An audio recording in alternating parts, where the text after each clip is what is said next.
Bonjour tout le monde! Alors, fascicule N07, on est rendu au compteur. Donc, les compteurs, ça fonctionne pas comme un registre à décalage, mais ça utilise encore une fois des bascules. La seule chose, c'est que ça se met à compter. En fait, ça compte pas tout le temps comme on est habitué de le penser. C'est pas nécessairement un, 2, 3, 4. L'idée d'un compteur, c'est d'avoir une séquence de valeurs qui se suit et qui est habituellement redondante. Ce qui veut dire qu'il y a une séquence qui recommence.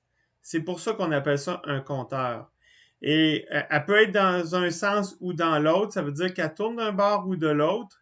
Euh, c'est c'est pour ça qu'on peut faire 1, 2, 3, 4 ou 4, 3, 2, 1, 2, 3, 4, 4, 3, 2, 1. Ça peut être un compteur comme ça. Euh, Ça peut être aussi 6, 32, 28, 6, 32, 28, 6, 32, 28. OK? C'est pas nécessairement des valeurs qui sont consécutives. C'est tout simplement qu'elles sont séquentielles, synchrones, et elles bouclent. OK? Donc, c'est ça un compteur.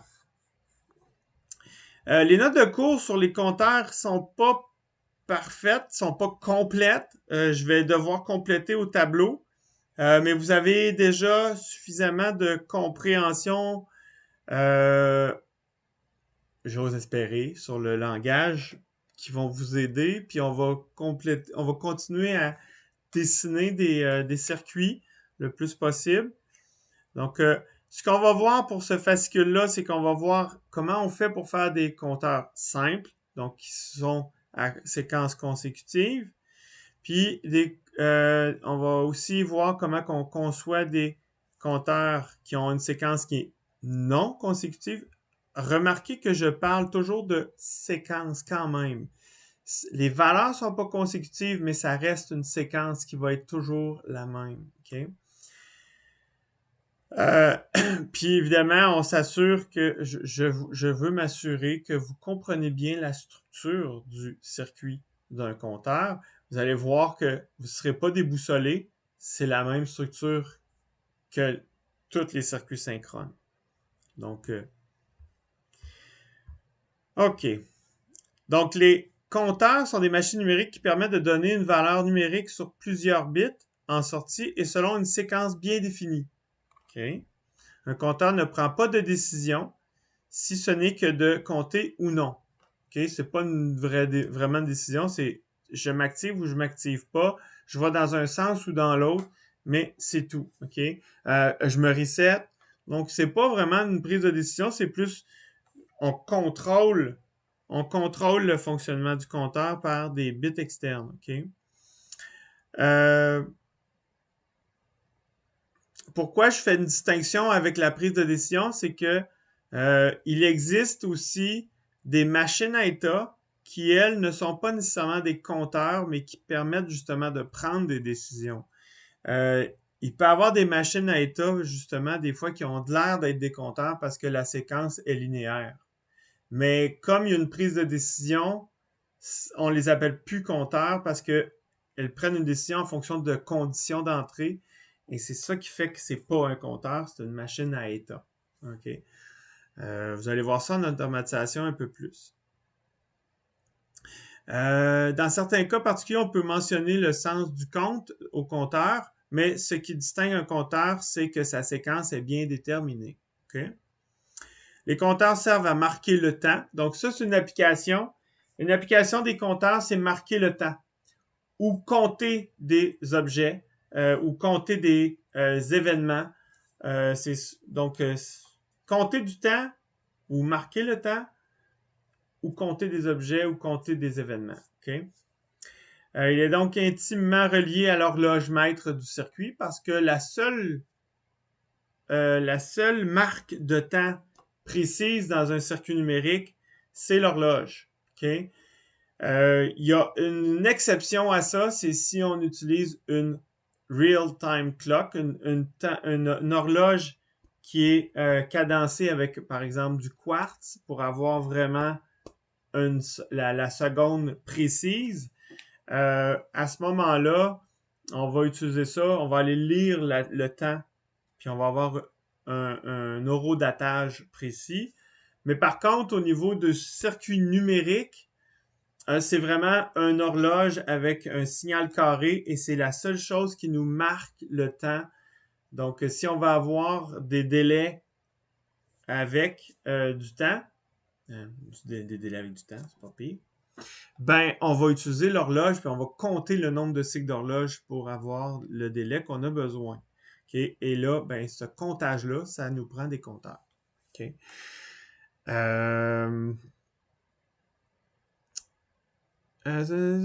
Cela nécessite que tous les bits de sortie du compteur changent exactement au même moment. Hein, imaginez que j'ai mon compteur, là, puis que, étant donné qu'il y a une rétroaction, je reviens sur un dessin au tableau. Imaginez, je vais changer ça, là, je vais enlever le nombre de bits, je vais enlever les entrées précises, on va dépréciser ça.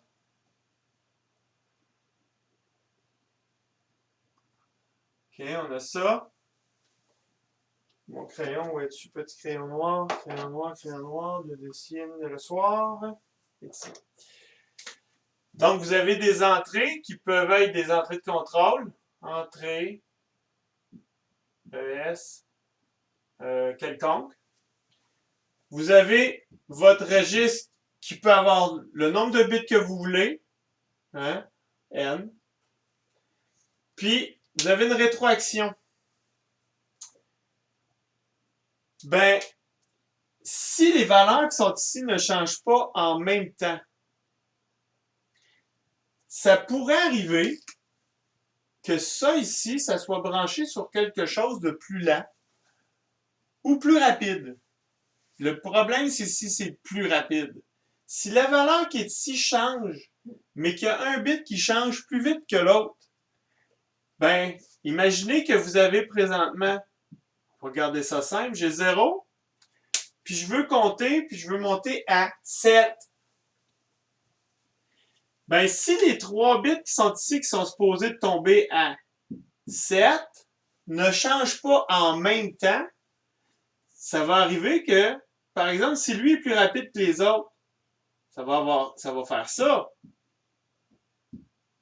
avant de tomber là. Ben, on veut pas ça. Parce que là, c'est pas. S'il y a quelque chose qui est plus rapide en aval, ben, ça veut dire en sorte, ça va faire en sorte que il peut prendre cette valeur-là plutôt que celle-là. C'est pas bon. Okay? Donc, on s'assure avec les bascules, comme on a une horloge, puis ça fait clac, toutes les valeurs sont changées en même temps. Puis pour être certain que les bascules oscillent toutes en même temps, précisément, même le chemin de l'horloge vers chacune des bascules dans un chip sont exactement la même longueur. Ça veut dire, si je vous dessine un chip numérique qui est bien fait, ça c'est votre chemin d'horloge.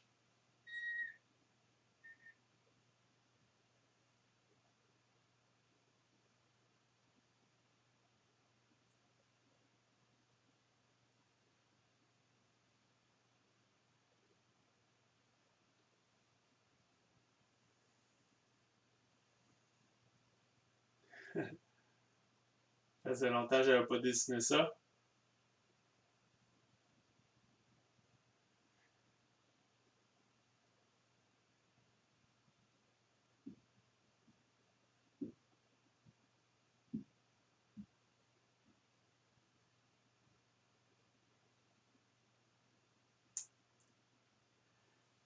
J'ai une bascule ici, une bascule là, une bascule là, une bascule là, une bascule là, une bascule là, une bascule là.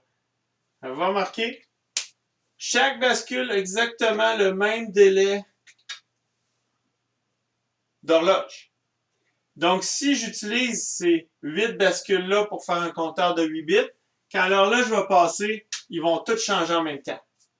Précisément. On appelle ça un H distribution. Donc, une distribution en H. Distribution en H. Vous avez ça dans toutes les FPGA, vous avez ça dans les composantes synchrones qui doivent avoir quelque chose de très très précis.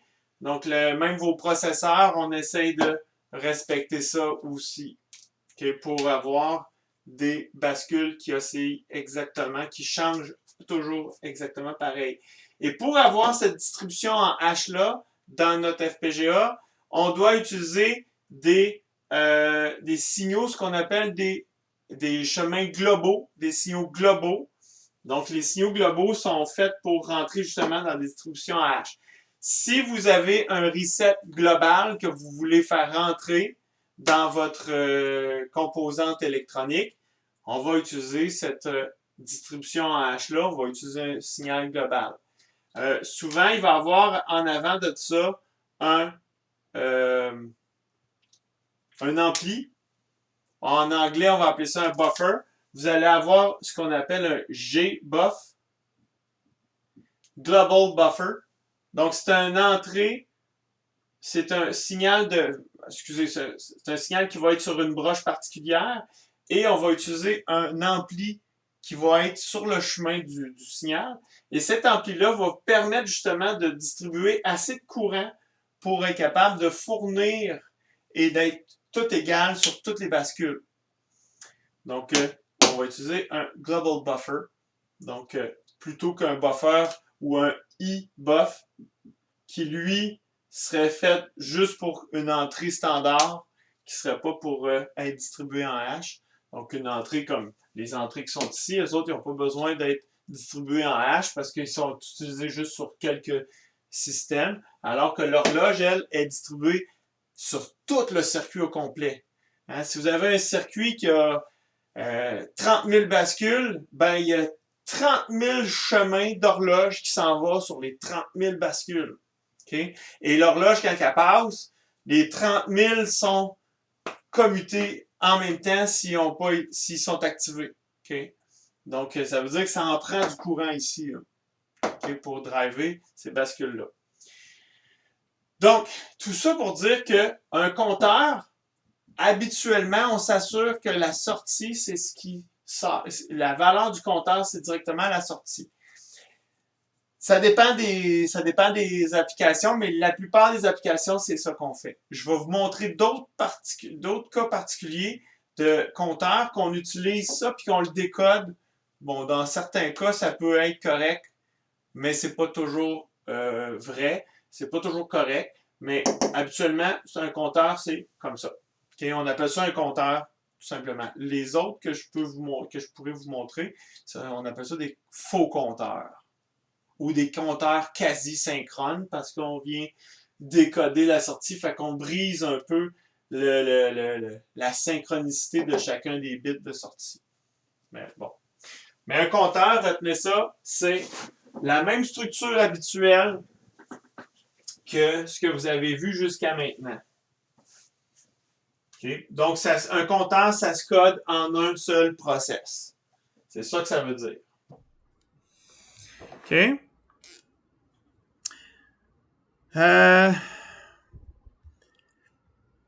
On va voir, bon, c'est ce que je viens de vous expliquer là. On va voir aussi plus loin des compteurs que j'appelle des faux compteurs. Donc, on va voir ça plus tard.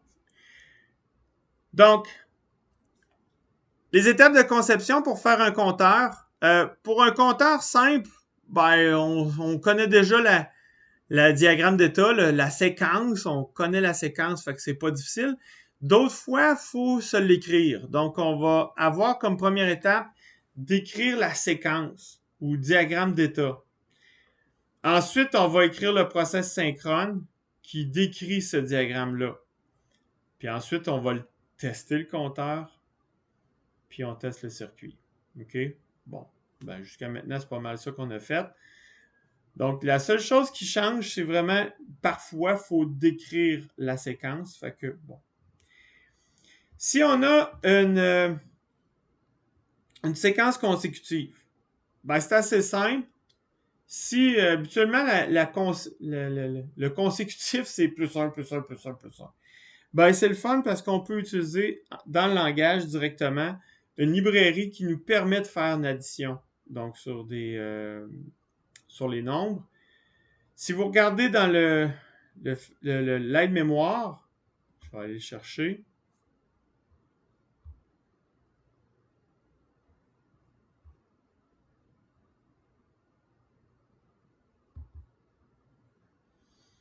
Dans l'aide-mémoire, je vous ai mis un exemple de compteur.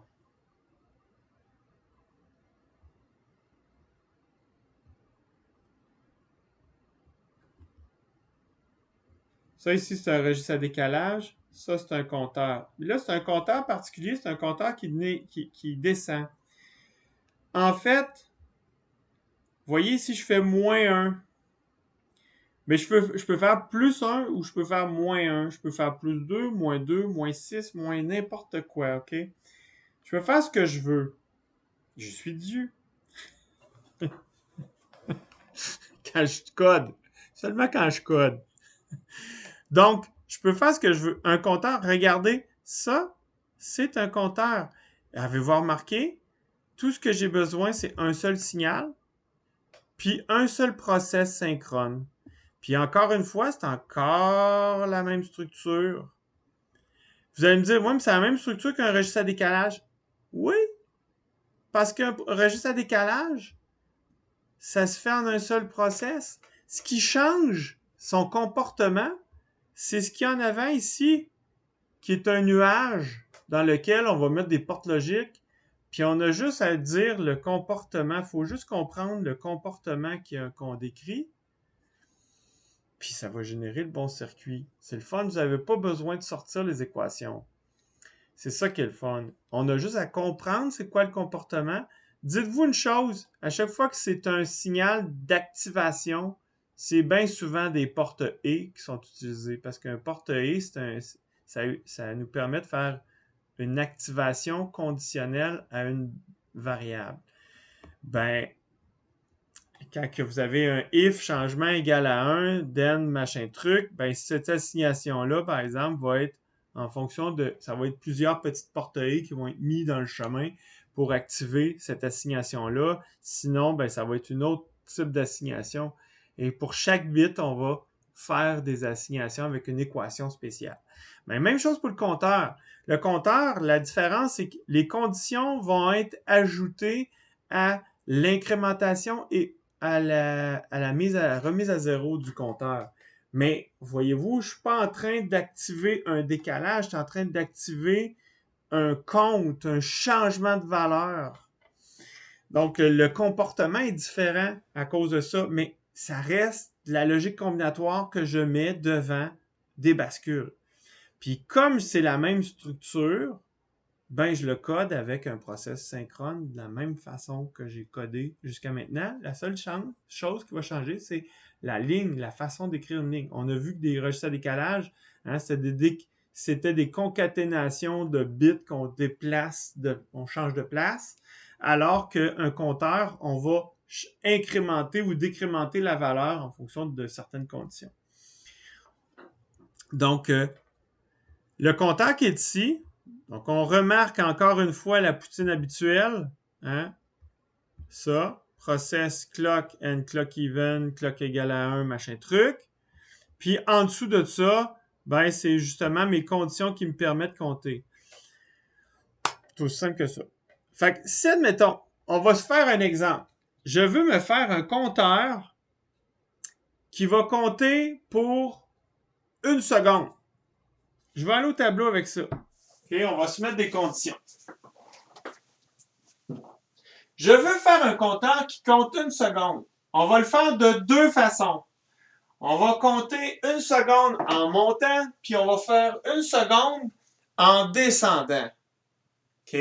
Puis là, je veux que mon compteur, quand il va avoir compté 1 seconde, il va mettre un signal à 1 pendant un cycle d'horloge. OK?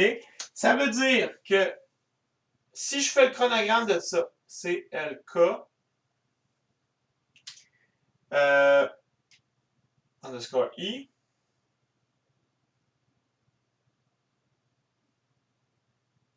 Je vais mettre des petits points comme ça pour dire que ça va durer longtemps. OK? Puis je vais continuer.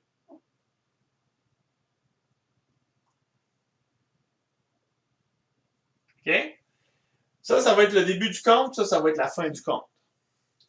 Ça, c'est mon compteur. Je vais l'appeler CMPTR underscore S. Le compte, il va commencer à 0. Je vais me prendre un crayon rouge.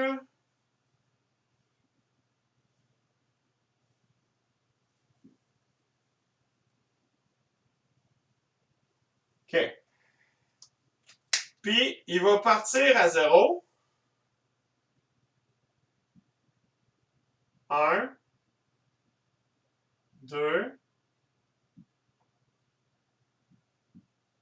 3, 4. Puis, il faut que je compte jusqu'à la seconde. Et là, ça va dépendre de mon horloge. Si mon horloge, OK, CLK underscore I est à... Dites-moi un chiffre.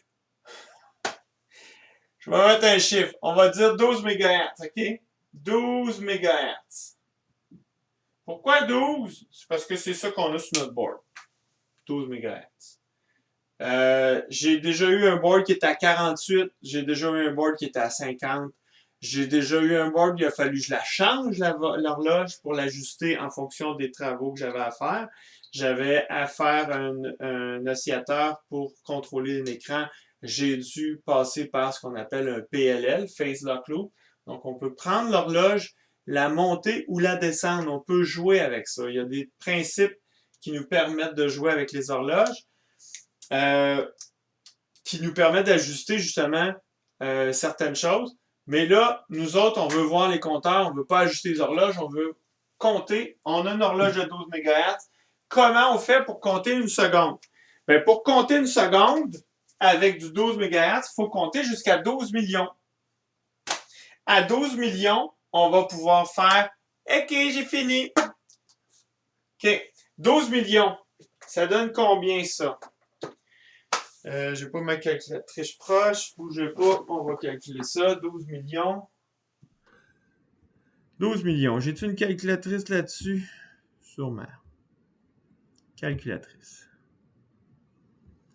En plus, elle me permet d'avoir une valeur en programmeur.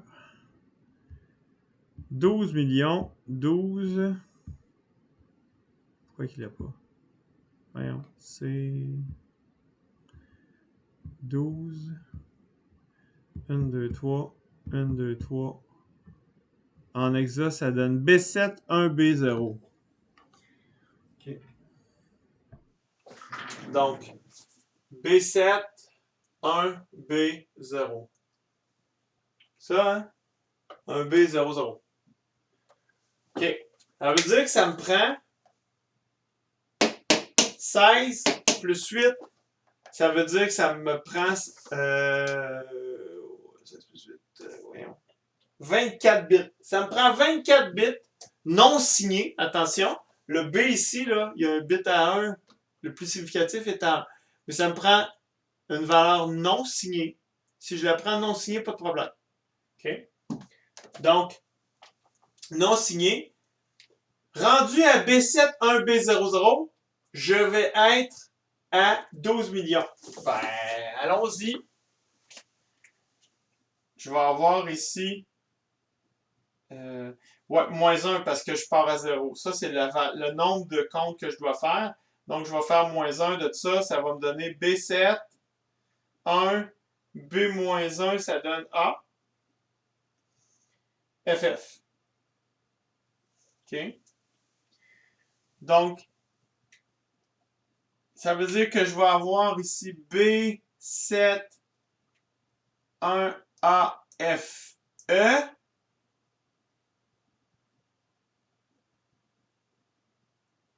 Puis B7, 1, A, F, F est ici. Il me manque de la place là, pour écrire. Là. Il y a de la misère. Puis ici, à partir de là, mon compteur devrait retourner à 0. OK, ça me prend, en hexa, ça me prend 5 digits pour écrire ce que j'ai à écrire. Là, c'est plate là, parce que normalement, ça devrait être là. Là. J'ai pas assez de place pour écrire. Mais c'est ici que j'ai fini de compter. Fait que je vais me mettre une sortie. Je vais l'appeler une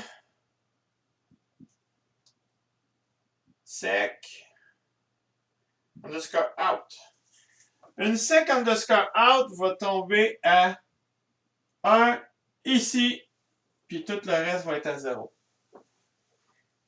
Fait que ça va faire poup, poup, poup, poup. OK? Fait que une seconde. Fait que comment je fais pour faire ça? Je vais le coder, c'est tout. Fait que je vais m'assurer qu'il compte jusque-là, puis je vais le faire. Fait que je m'en vais à l'écran, puis on va coder ça. Là, ce que j'ai fait la séquence. Hein? Si vous regardez vos notes de cours, les étapes, c'est quoi? Faire le diagramme d'état. Je viens de le faire. C'est ce que je viens de faire. Je viens de décrire le fonctionnement de mon système en faisant ça. Ça, c'est ma théorie. Après ça, je le code, puis ensuite, je retourne, je le simule pour le voir. On n'a pas vu la simulation parce que déjà d'apprendre le langage, c'est un défi pour vous, pour l'instant. Éventuellement, on verra peut-être dans un autre cours ce genre de simulation-là. Ou si vous avez vraiment de l'intérêt, je peux vous le montrer à part. Mais bon, c'est de toute façon, moi, mon but, c'est de vous montrer surtout les circuits numériques. Le langage en tant que tel a moins d'importance que le circuit lui-même. De comprendre l'idée de cadencer les choses, comment c'est structuré. Mais donc, c'est pour ça que j'aime mieux vous voir dessiner que de au moins comprendre le dessin. Le code, des fois, ça peut être difficile, mais je veux que vous compreniez le dessin. Donc, je retourne à mon éditeur. Donc, j'ai fait ici mon diagramme d'état. On va aller le coder. Non, ça, je veux pas ça. On se part. Je sais pas si j'ai... Non, j'ai pas ça. Je pensais que j'avais la ligne de code pour les librairies. Donc, les librairies, c'est library, I-E-E-E, use, I-E-E-E, point, std, logic, 1164.all, use, I-E-E-E. On va avoir besoin de deux autres librairies qu'on n'a pas utilisées jusqu'à maintenant. std logic underscore arith.all.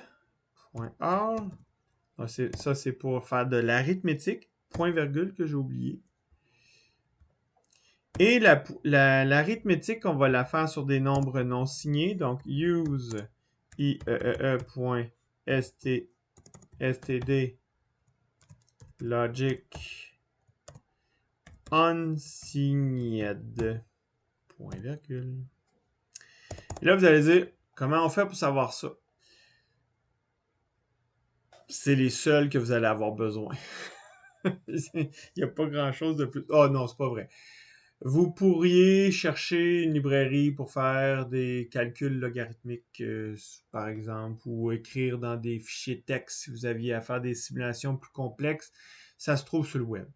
Okay, c'est assez facile. Même chose comme le langage C. Si vous voulez utiliser des formules mathématiques, des librairies spéciales, vous faites quoi? Vous allez sur le web, vous cherchez une librairie. Ça se trouve. Okay?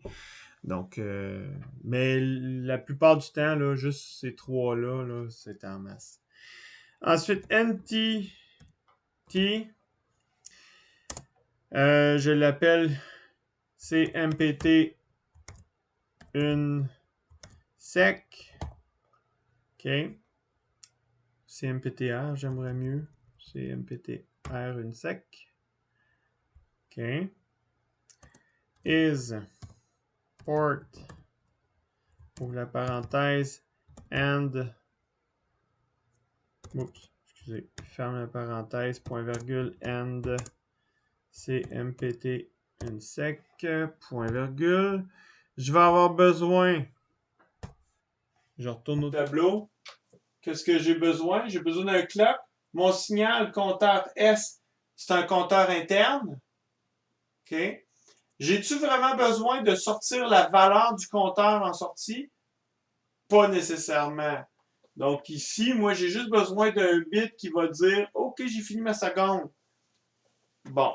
Donc, j'ai pas besoin de tout sortir. J'ai juste besoin de sortir une chose. Fait que dans le fond, OK, c'est ça qu'on va faire. Fait qu'on va le sortir. Comme ça. J'ai juste besoin d'une sortie puis une entrée. C'est tout ce que j'ai besoin. Donc, je vais venir mettre mon clock. C'est lk underscore i 2.in std logic point virgule. Puis j'ai besoin de, je vais l'appeler une underscore sec underscore out. C'est un out std logic. Puis j'ai pas besoin de mettre de point virgule parce que c'est le dernier de la liste.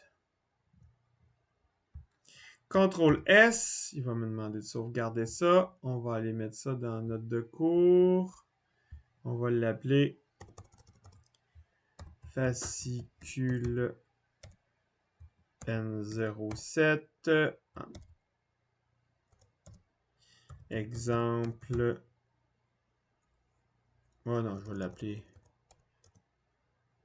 CMPTR une sec. .vhd. Enregistré. Voilà. Là, il reconnaît la coloration syntaxique. Fait que là, je vais me faire une architecture. Architecture, schling. Double-clic sur le nom, CTRL copie. Je colle le nom underscore A0. Off. Même chose, CTRL V. Is. And. Ah non, c'est begin. B-I-G. Begin. And. CTRL V. Underscore A0. Schlang. Point virgule. Voilà, je viens de finir mon architecture. Ça, en passant, là, ça compile. Ça fait rien, mais ça compile. Moi, j'aime ça partir de quelque chose qui compile à quelque chose qui compile. À chaque fois que je code, vous remarquerez, je code toujours de la même façon. J'ouvre quelque chose, je le ferme tout de suite pour que ça compile. Parce qu'il n'y a rien de pire que de chercher des parenthèses ouvertes, puis qu'est-ce qui n'est pas bien fait. J'indente à mesure, je place à mesure. Essayez de ne pas trop prendre d'espace. Il y en a qui s'en font de l'espace. Vous allez voir que ça vient gros assez vite. Là, on est dans un petit cours, là. Mais ça peut venir assez gros vite. J'ai besoin pour faire mon compteur de mon compteur. Donc, je vais me faire un signal. Signal. C'est mptr underscore s 2.std logic vector. Je vous ai dit tantôt que ça prenait 24 bits, donc 23 down to 0, point virgule. Avant de mettre le point virgule, je vais l'assigner à 0, comme ça, j'aurai pas besoin de le resetter. 2 points égal others. Là, vous commencez à voir que c'est intéressant d'avoir le others 0. Hein, gros, quantité de bits que j'ai là, si je les mettais tout à 0, j'aurais 24 bits à mettre à 0. Alors qu'en faisant ça, c'est fait. OK? Donc, ensuite de ça, j'ai besoin d'un signal. Ma sortie. Ma sortie qui s'appelle une sec out. Ben, une sec. On va s'en occuper tantôt. OK. On va s'en occuper tantôt. Je vais commencer par mon compteur. Donc, mon compteur, ça va me prendre un process. Process clock. C'est lk underscore i. Clock. Begin. End process. Point virgule. Schling. Et ensuite de ça, je vais mettre mon if de clock. If c'est lk underscore i égale 1. And c'est lk underscore i apostrophe event. Then and if point virgule. Voilà, CTRL S. Là, j'ai besoin de compter. Là, j'ai deux choses. Quand mon compteur est rendu au bout, il faut qu'il se reset. Ça veut dire qu'il faut que je mette ça en priorité. Parce que s'il est rendu au bout, il faut qu'il se reset. Il ne faut pas qu'il se mette à compter. Donc, c'est prioritaire.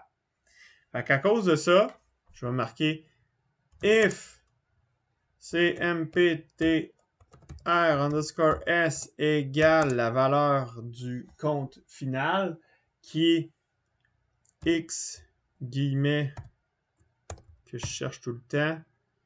C'est B7 1 AFF. Vous allez dire pourquoi tu ne le mets pas en majuscule? C'est parce que j'écris toujours tout en minuscule. Then, donc c'est rendu là. J'aurais pu écrire aussi en décimale. J'aurais pu l'écrire en décimale. J'aurais pu dire ben, quand il est rendu à 12 millions. Puis ça, pour ici, là, je peux marquer 12 MHz. MHZ. OK. J'aurais pu écrire 12 millions, mais j'aime bien ça voir à quelle valeur que c'est rendu en hexa. Puis ça se voit mieux sur un... Moi, je fais toujours la conversion. Puis je vais l'écrire ici. 12 millions.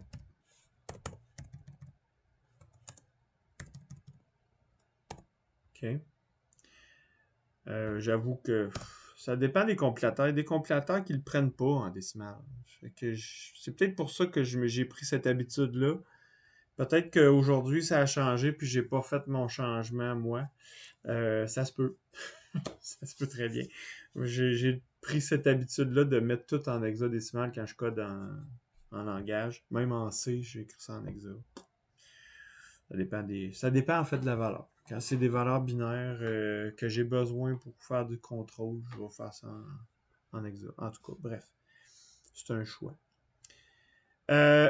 If compteur est égal à machin truc, qu'est-ce que je fais avec? On verra. Else, je vais compter.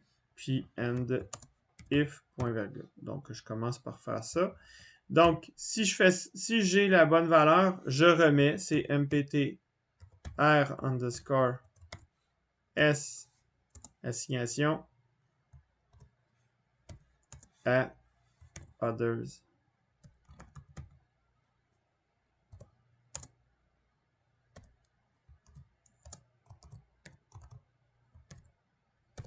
Donc, je le remets à 0. Sinon,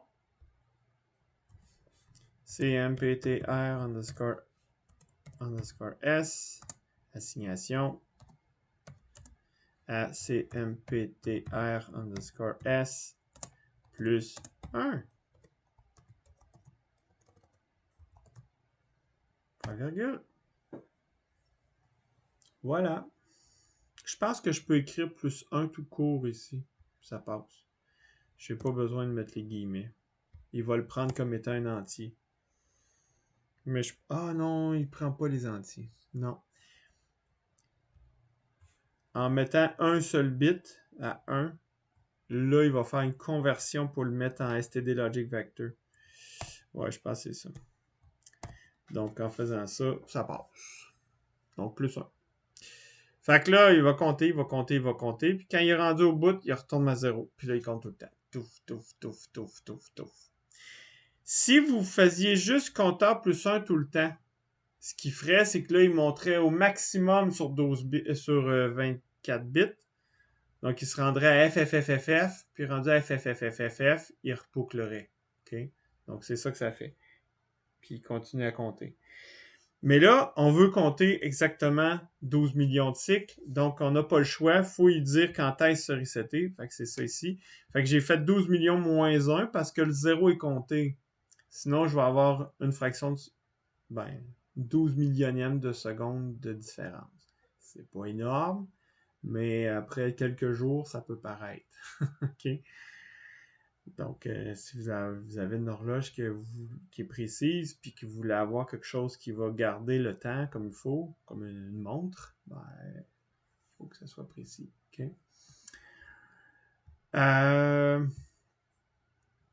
Donc, en faisant ça, j'ai mon compteur. Par contre, là, j'ai pas mon impulsion qui va dire « J'ai ma seconde, j'ai ma seconde ». Donc, pour faire ça, je vais aller au tableau. Parce que là, vous avez votre description, mais là, mon circuit, lui, c'est quoi? Ben là, vous avez votre compteur. On a un compteur, mais on a quelque chose de particulier de plus là-dessus. Ben, mon compteur, mon circuit de mon compteur, c'est ça, avec une bascule, poup, poup, comme ça.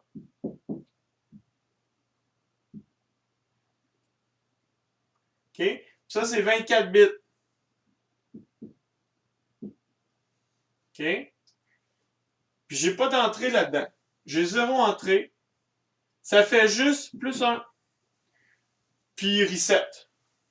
Plus 1 slash reset. RST. OK? Quand il est rendu à telle valeur. C'est tout ce que ça fait. J'ai 24 bits, ça fait plus 1, taf, taf, taf, taf. Chaque coup d'horloge, il incrémente. On voit très bien, hein? Ça mémorise le coup. Quand l'horloge bouge pas, ça bouge pas, ça maintient sa valeur, ça mémorise, ça bouge pas. Quand l'horloge passe, mettons que j'ai 2 ici. 2. Ça veut dire que j'ai 1 plus 1, 2. OK? Ça veut dire que j'ai 1 ici. J'ai plus 1, ça donne 2. Quand le coup d'horloge passe, le 2 fait clic. Puis là, ça prend une photo flongue. Ça ouvre ça fait juste ouvrir. Donc, je tombe à 2. 2 plus 1, j'ai 3. Et là, il reste là, 3. Jusqu'à temps que j'ai mon coup d'horloge. Quand ça compte, quand ça fait schlau, mon coup d'horloge passe, 3 s'en va là. Mais ça passe juste d'un coup, puis ça arrête. Ça fait pas 3, 4, 5, 6, 7 pendant un seul coup. Ça arrête à 3, 4, 5. OK? La valeur qui est ici reste stable pendant toute la durée d'un cycle complet de l'horloge. Ensuite, moi, ce que je veux, c'est que quand je suis rendu au bout de mon compte, qui est à 1 seconde, je vais avoir ça. Qu'est-ce que je fais? Ben, faut que je décode. Je fais un décodeur de la sortie du compte pour donner une impulsion seulement quand j'ai B7-1AFF. Cette valeur-là qui est ici. Quand j'ai B7-1AFF, je veux avoir un 1. Ben, je vais mettre de la logique combinatoire qui va me permettre de faire ça. Puis la sortie va me donner une impulsion. Puis la sortie s'appelle une sec out. J'ai-tu besoin de savoir exactement quelle sera la porte logique ou les portes logiques qu'il va avoir là? Pas vraiment. Ce que j'ai besoin de savoir, c'est que ça va être de la logique combinatoire, oui. Direct. À chaque fois que je vais avoir la valeur, j'ai pas besoin de mettre de bascule, quoique ça pourrait être possible, mais j'ai pas besoin d'en faire une. Il va peut-être avoir un petit délai, mais comme ça reste stable pendant un cycle d'horloge, ben ça ici, ça va se stabiliser quand même assez vite. puis pendant un cycle d'horloge. Puis après le cycle d'horloge, ça va redescendre à 0, comme ça ici. OK? Donc, il va peut-être avoir un petit décalage dans le temps d'une fraction de de millionième de seconde, là, mais donc quelques nanosecondes, je veux dire. Mais c'est de la logique combinatoire. Fait que comment je fais ça? Ben, ça va être aussi simple que si ça nous donne la logique combinatoire avec des bascules, ben, je peux pas utiliser ça. Je peux pas utiliser ce bout de code-là. Je peux pas insérer rien là-dedans pour faire de la logique combinatoire seulement. Mais vous avez vu comment faire pour faire de la logique combinatoire? On vient se faire une assignation. Fait que là, ma sortie, elle s'appelle une sec out, contrôle copie, une sec out. Je vais l'assigner à 0, à 1. Assignation égale 1. Quand est-ce? Ben, je vais utiliser une assignation conditionnelle when compteur S égale cette valeur-là.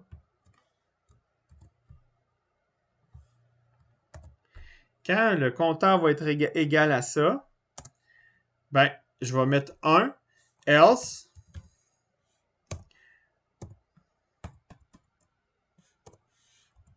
je vais mettre 0 sur ma sortie. C'est un seul bit. Regardez, c'est cute! Mon compteur, il va compter jusqu'à cette valeur-là. Cette valeur-là va durer un seul cycle d'horloge. Parce que si vous faites plus un coup d'horloge, elle va donner cette valeur-là. Ça, c'est une lecture. C'est la rétroaction. Ça ici, là, cette ligne-là, ça fait partie de la rétroaction qui est là-dessus.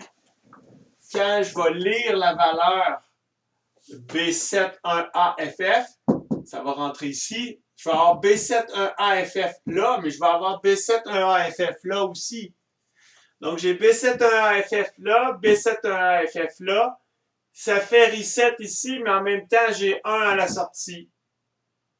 Donc, ça va marcher.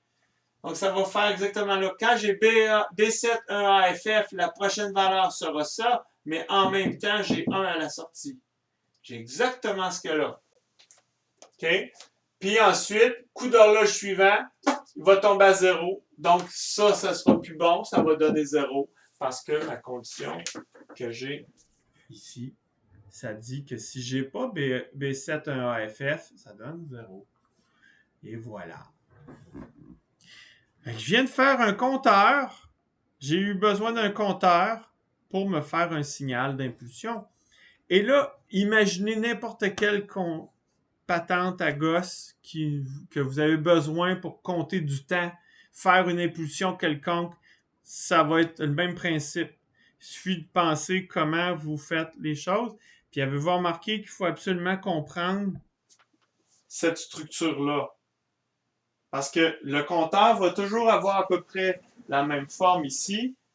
Par contre, ça se peut que la façon de le décoder, ça ne sera pas toujours compter une seconde, ça peut être faire quelque chose ou générer des choses à partir du compteur. Donc là, il faut y réfléchir comme il faut, puis utiliser le langage pour ça. Okay? Donc ça, c'était une façon de faire pour faire un compteur qui qui faisait une impulsion à 1 seconde. OK. On va le faire d'une autre façon maintenant. Parce que, voyez-vous ici, là, ça, là, pour faire ça, imaginez que ça donnerait. Ça donnerait quelque chose qui a 12 bits d'entrée. Puis quand j'ai la valeur qui est ici, là, sur 12 bits d'entrée, je sors un seul bit. Ça veut dire que c'est comme une méga porte E avec des inversions puis toutes sortes d'affaires, là, j'ai dit 12 bits, 24 bits en entrée, pas 12, 24 bits en entrée pour détecter un 1. Y a-t-il moyen de faire en sorte que j'aurais pas ça, mais que la même sortie serait entièrement synchrone? Oui, je peux faire quelque chose de pas pire. je vais faire le même principe de fonctionnement, mais au lieu de compter, je vais décompter. Puis je vais décaler le compte, puis je vais utiliser le wraparound, ou si vous voulez, le dépassement de mon compteur pour faire en sorte que ça fonctionne comme j'ai besoin. OK? Donc, je vais fermer ça. Ouais, j'aurais peut-être pas dû le fermer. J'aurais dû m'en faire. Ben, regarde, je vais aller le rechercher.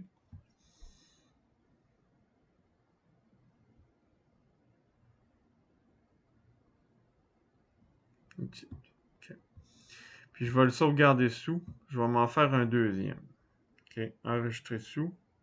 Enregistrer une copie. Enregistrer sous. Une sec.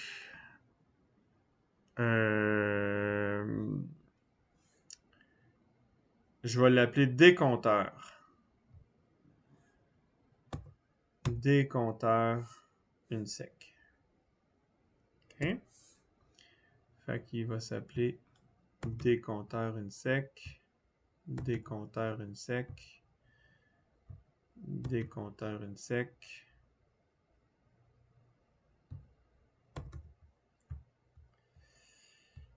Et là, c'est quelque chose que moi, j'ai développé cette technique-là avec le temps pour sauver des ressources. Puis pour avoir une sortie entièrement synchrone. C'est pas quelque chose que vous allez trouver dans un livre. Je vous fais juste vous transférer cette façon de faire-là. Je vous explique le principe sur moins de bits. Je vais aller au tableau. C'est le même compteur, dans le sens que ça va être un compteur dans la même structure, mais on va faire -1 à la place. OK? Puis on va faire reset aussi, mais pas sur les mêmes conditions. Mais imaginez que vous avez, je veux compter de 0 à 3. Vous allez faire 0, 1, 2, 3. Puis quand c'est à 3, vous resettez. Ouais, non, tu sais, je vais compter jusqu'à 2. 0, 1, 2. Puis quand c'est à 2, vous levez une impulsion. Ici. Puis vous redescendez, puis vous recommencez à 0, 1, ainsi de suite. Mais si au lieu de faire ça, vous faisiez 1, 0, 3. Tu pars à 1, tu descends, puis quand tu es rendu à 0, tu continues à descendre, tu vas virer l'autre bord. Tu vas arriver à 3. Hein, sur 2 bits, là.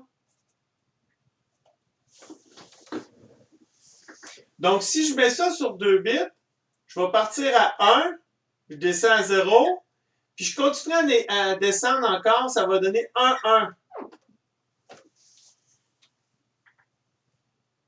Commencez-vous à voir quelque chose? En faisant ça, ce que je fais, c'est que j'utilise ce bit-là. C'est lui que je sors comme impulsion, parce que après, qu'est-ce que ça va donner? Je vais le remettre à 1, 0, ainsi de suite. Donc, j'utilise le bit de plus. Je vais ajouter un bit de plus qui va me permettre de faire en sorte que quand je vais virer de bord, il va tomber à 1, il va tomber à 1 juste un cycle, un seul cycle, puis une seule fois dans toutes les comptes.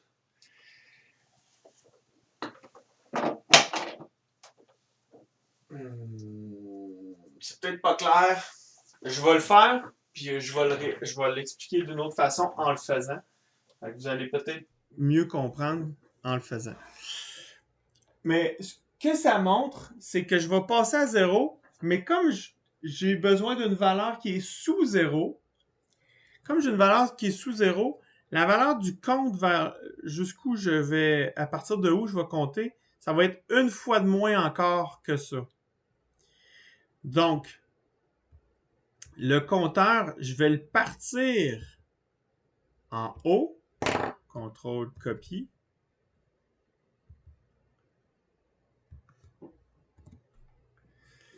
-1, fait que je vais enlever 1 là-dessus. Ça, c'est 12 millions moins 2 dans le fond. 12 millions, 1, 2, 3, 1, 2, 3, moins 2. OK.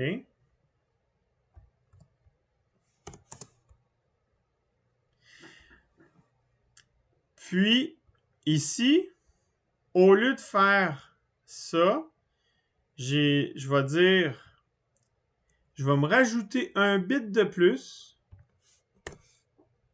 parce que je veux m'assurer qu'il y a une seule fois où ce qui va tomber à 1. Puis pour ça, je n'aurai pas le choix de le mettre. Je vais concaténer ici mon bit à 0. Non, excusez, je vais le partir. Ouais, c'est ça. Je vais être obligé de le concaténer parce que ça, c'est 24 bits. Mais là, je tombe à 25, puis je peux pas l'écrire en hexadécimal parce que j'aurais besoin de mettre 4 bits de plus. Le langage me permet pas de mettre 4 bits.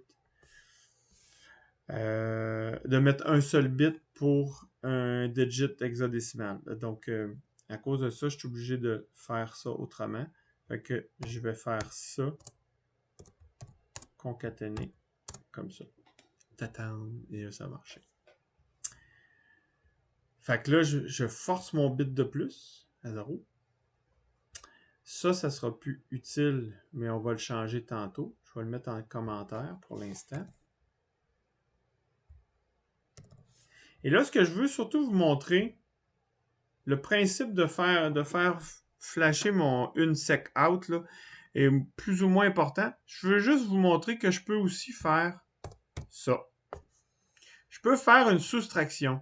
Par contre, si je fais une soustraction, il faut que je parte d'en haut et que je descende. Fait que c'est ce que je fais. Je pars d'en haut.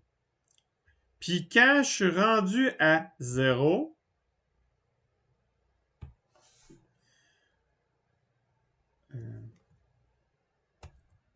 non. Non. Donc, 1, 2, 3, 4, 5, 6, 7, 8, 9, 10, 11, 12, 13, 14, 15, 16, 17, 18, 19, 20, 21, 22, 23, 24, 25. Quand je suis rendu à 25 bits. C'est pas ça pantoute. Je suis en train de me mêler. Excusez. Pas ça pantoute. Quand je vais être rendu au bout, ce que je veux faire, c'est que quand il va être rendu à 0, je fais un coup d'horloge de plus en soustraction, ce qui va faire en sorte que le bit 24 va tomber à 1. Parce que si je suis à 0 puis je soustrais encore, n'oubliez pas, là, je suis en nombre non signé. Donc, si je soustrais, je dépasse. Fait que je vais me ramasser à une valeur FFFFF. Fait que je vais tout... Puis ça va être la seule fois où ce que mon bit 24 va être à 1. Fait que je vais checker le bit 24 ici. If compteur S24 égale 1. Voyons. 1. OK. Qu'est-ce que je fais? Je remets la valeur qui est ici.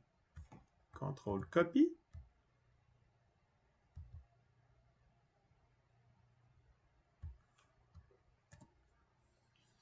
Voilà. Et ça prend pas, c'est pas de la logique, ça, là. Ça, c'est juste, j'assigne des fils. Ou pas. Je mets des 0 ou des 1. Puis c'est seulement en fonction d'un seul bit. Ça prend pas beaucoup de ressources. Ça me prend une bascule de plus, par contre. Donc, j'assigne cette valeur-là. Puis, sinon, je décompte. Puis, la valeur de unsec out, je vais assigner directement mon compteur. Mon bit 24. Copie. Enlever. J'enlève ceci. Et voilà. Ça va faire le même fonctionnement. Je pars à 12 millions moins 2 et je compte jusqu'à temps que je dépasse 0 par le bas. Ce qui fait en sorte que mes 24 bits tombent à... Comme si vous aviez là...